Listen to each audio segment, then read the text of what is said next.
नमस्कार, हिंदनामा न्यूज में आप सभी का बहुत बहुत स्वागत है। नए बस स्टैंड रीवा का फायर स्टेशन बना प्राइवेट गाड़ियों का पार्किंग स्थल। आखिर दोषी कौन? आग अग्नि एक ऐसा शब्द जो सुकून भी देता है और भय भी उत्पन्न करता है।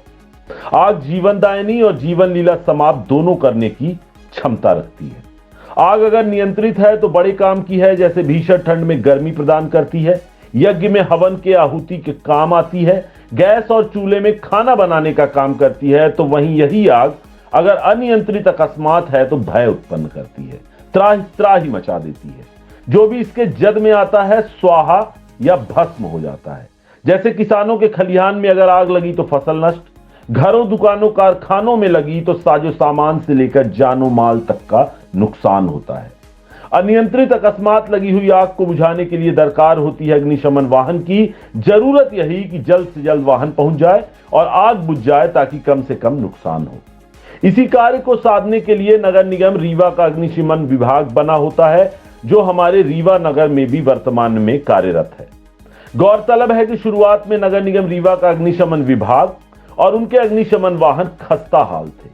फिर बीते वर्षों में रीवा विधायक राजेंद्र शुक्ल और नगर निगम महापौर की सकारात्मक सोच और प्रयास से इसमें सुधार आया और नगर निगम में अग्निशमन विभाग और अग्निशमन वाहन दोनों के हालात में कुछ सुधार हुआ। साथ ही पहले जो अग्निशमन वाहन केवल मुख्य नगर पालिका कार्यालय में खड़े रहते थे, उनके लिए शहर के अलग अलग कोनों में फायर स्टेशन बनाए गए। इस सोच के साथ कि जैसे ही कहीं आग लगने की सूचना मिलेगी, वैसे ही तत्काल जो भी फायर स्टेशन घटना स्थल के नजदीक होगा, वहां से अग्निशमन वाहन तत्काल रवाना हो जाएगा और शहर के ट्रैफिक जाम में फंसे बिना घटना स्थल तक जल्द से जल्द मदद पहुंच जाएगी। एक फायर स्टेशन सिविल लाइन थाने के बगल में बना तो दूसरा नए बस स्टैंड के समान थाने के बगल में। साथ ही अग्निशमन वाहन जो लगभग खटारा हो रहे थे, उन्हें भी मरम्मत करके ठीक किया गया। उनकी मरम्मत वगैरह करके उन्हें इतना उपयोगी बनाया गया, यानी सक्षम बनाया गया कि दुर्घटना स्थल तक वे तत्काल पहुंच जाएं और अपना आग बुझाने का कार्य सक्षम रूप से शुरू कर सके। शुरू में कुछ महीनों तो सब ठीक चला, परंतु फिर धीरे धीरे, जैसा कि हमारे रीवा में होता है, व्यवस्थाएं, सुविधाएं, जिम्मेवारों की उदासीनता और लापरवाही के चलते चरमराने लगी। वैसा ही इस क्षेत्र में भी हुआ।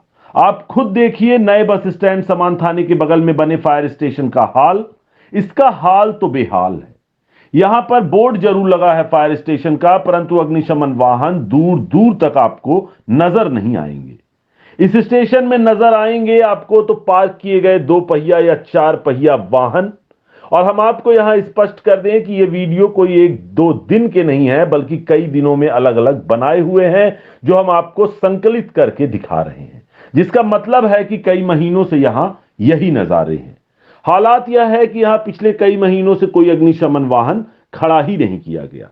तो ऐसे में क्या यह मान लिया जाए कि अब यह घोषित फायर स्टेशन एक अघोषित पार्किंग स्पॉट बन गया है, जहां जो चाहे जब चाहे अपने 2 या 4 पहिया वाहन खड़ा करे? और अगर ऐसा है तो फिर फायर स्टेशन का बोर्ड क्यों लगा है? सवाल यह भी कि अगर अब कहीं अकस्मात आग लगी तो इस फायर स्टेशन का क्या औचित्य है? सबसे बड़ा सवाल तो यह है कि इस स्थिति या अव्यवस्था के लिए असल में दोषी कौन है और किसकी लापरवाही और उदासीनता का यह नतीजा है? और क्या जो भी इसके लिए जिम्मेवार हैं उनके खिलाफ कोई कार्यवाही होगी? क्या इस खबर का नगर निगम रीवा संज्ञान लेगा और फायर स्टेशन में 2 या 4 पहिया निजी वाहनों के बजाय फिर से अग्निशमन वाहन ही खड़े होने लगेंगे, जिसके लिए इसे बनाया गया है?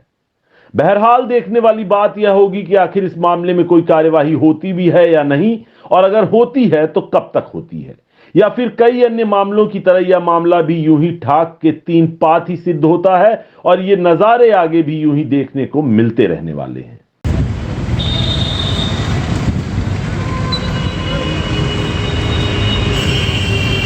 अरे आगे करो यार, ओए।